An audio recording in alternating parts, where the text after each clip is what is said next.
But he put the story in today that Man United's focus is going to be predominantly on buying good, high quality young players as opposed to focusing on more tried and tested, more experienced players moving forward. And I really wanted to get the panel's view on that today, because obviously Chelsea have had a hell of a lot of criticism of late for buying too many young players and focusing on that.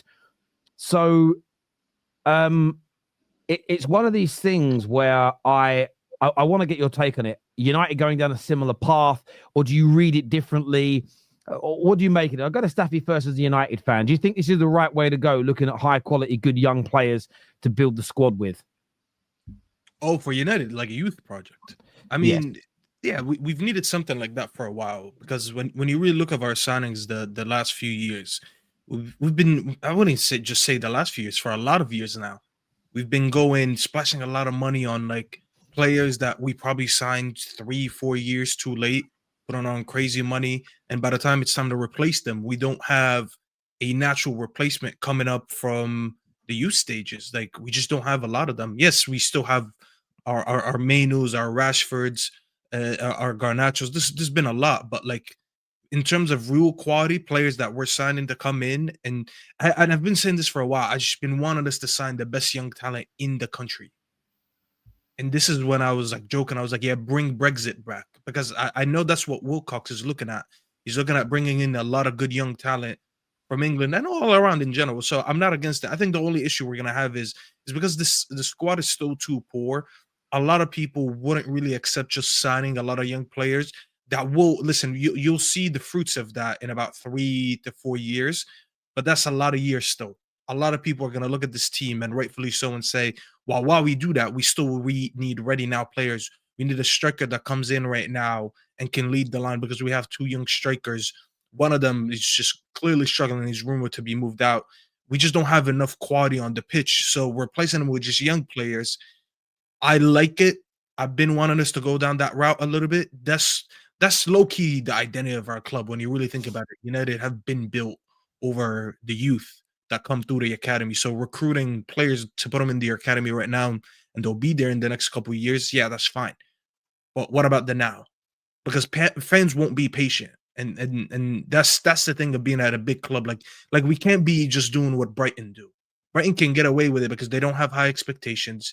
They're technically, Brighton are meeting all their goals. Their goals is not to win the league, not to win the Champions League. It's just to be successful, be in the top half of the table. I mean, it used to be just being in the Premier League. Now they chill in the top half of the table. They make sales after like recruiting a player for 1 or 2 years. They're probably the most profitable club in England right now. Just that's cool. We can't be that. We're too big of a club to just be recruiting in young players. We need some ready now players. Can I? I'm going to read what he said though for full clarity here. His words were, "We're hearing their so this is Ornstein talking about United. We're hearing their preference will be to continue what they has been their approach more recently. So January, younger talent costing lower transfer fees and salaries who fit Ruben Amorim's system and style and can develop into players with increased market value." Now, again, some people that's the bit that will frustrate people, because I say, well, what does the market value matter? For me, I like the idea of buying players before they're superstars. Fergie did that for 25 years. I've got no issue with that. The wording of increased market value makes it sound like they're just going to sell them on for a profit. That's something to be wary of and push back against. He says, I'd imagine there will be further recruitment along the lines of you mentioned, rather than going for the likes of Gyökeres and Osimhen. Please, he then does say this though, and Ches in the group chat missed this bit. Please don't hold me to that, because you never know in this unpredictable industry. But that is the direction of travel being explained to us. And I think KJ might have added a bit more. He also said, don't hold him to it, because things can change, especially if the Europa League is one as an example. So I sort of look at it down those lines and think, against that, I always think these things are about balance. I didn't think Chelsea had a bad methodology when they had that first summer where they bought a lot of experience and it didn't work. Then they started buying a lot of youth. My only question mark over Chelsea came this January when they got themselves into a title race, or the burning embers at the beginning of one, and then didn't add the experience we could all see they needed.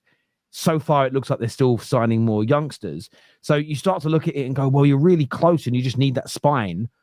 I almost feel like why wait?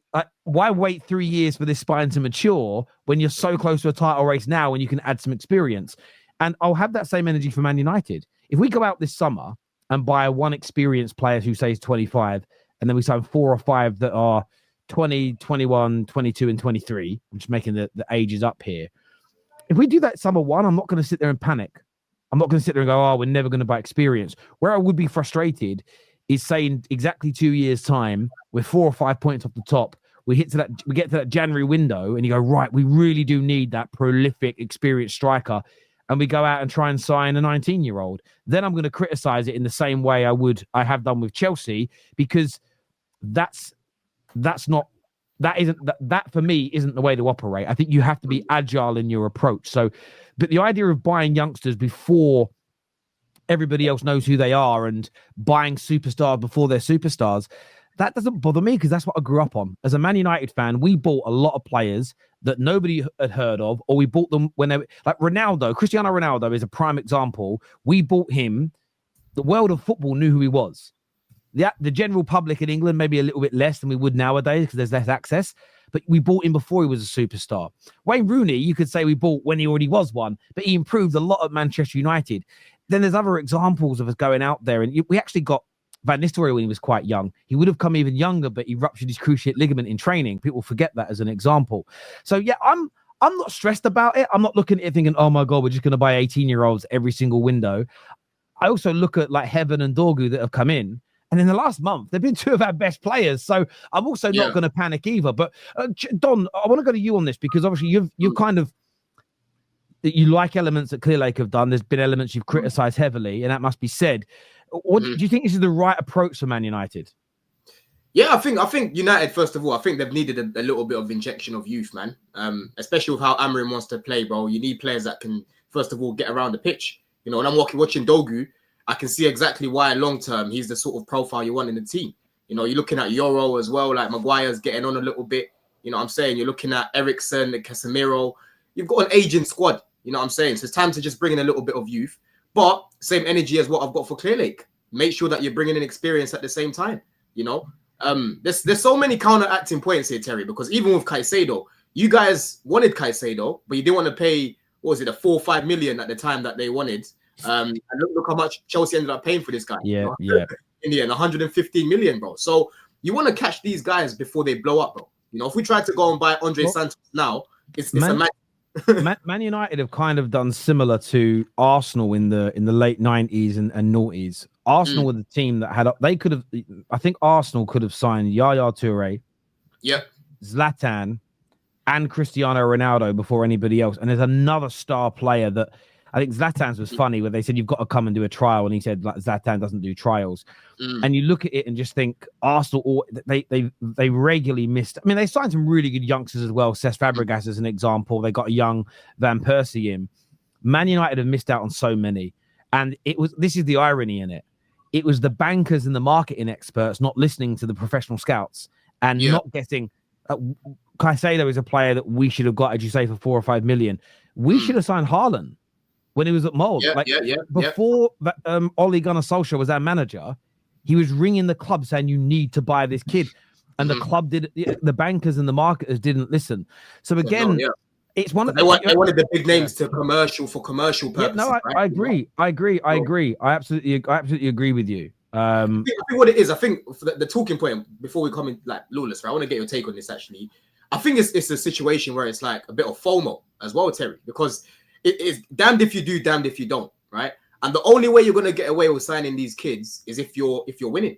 Because Roman used to sign a lot of kids that we didn't know about. Obviously, this was the days before Fab, so they never used to get reported every 2 seconds. But the difference at the time is that we were still winning, so no one really cared like that. You know, if you go look at Chelsea's history with Cobham, bro, if we didn't have that transfer ban, Fott knows where Mason Mount would be. You know, Fott knows where Reece would be. You know, Tammy, all these guys. I don't think they would have got opportunities like that because we were bringing in young players from from all over Europe. You know what I'm saying? So what it is here, I think. Listen, clubs need to, find these gems when they're young and before they blow up. Because what happens in 10 years' time, Terry, when you've got a player like a Haaland, and then you look back at the history, you're like, oh yeah, Arsenal nearly signed him, United nearly signed him. Fans are like, what the fuck? Why didn't we sign him? Why didn't we sign him? And it's like, well, at the time you wanted the big names, right? That's why we didn't sign him. Well, so you need to do both. You need to do both. Man United fans have this disgusting habit of being turncoats on transfers. The same people I'm watching today kick off about the youth project. Oh, this youth project nonsense. I hate the United DNA. They're the same fans for years that I've gone, we always sign the obvious signings. We always sign them after the fact. Why don't we sign the obscure people that no one's heard of? And I just feel like, I think what it really boils down to is fans of clubs like Man United, there's a percentage that will never be happy until the trophies are being lifted. And if we, whatever the project is, whatever the approach is, if we went out and bought superstars this summer and won the league, they'd love it. If we went out and bought kids and then we ended up winning the league, they'd say, yes, it works.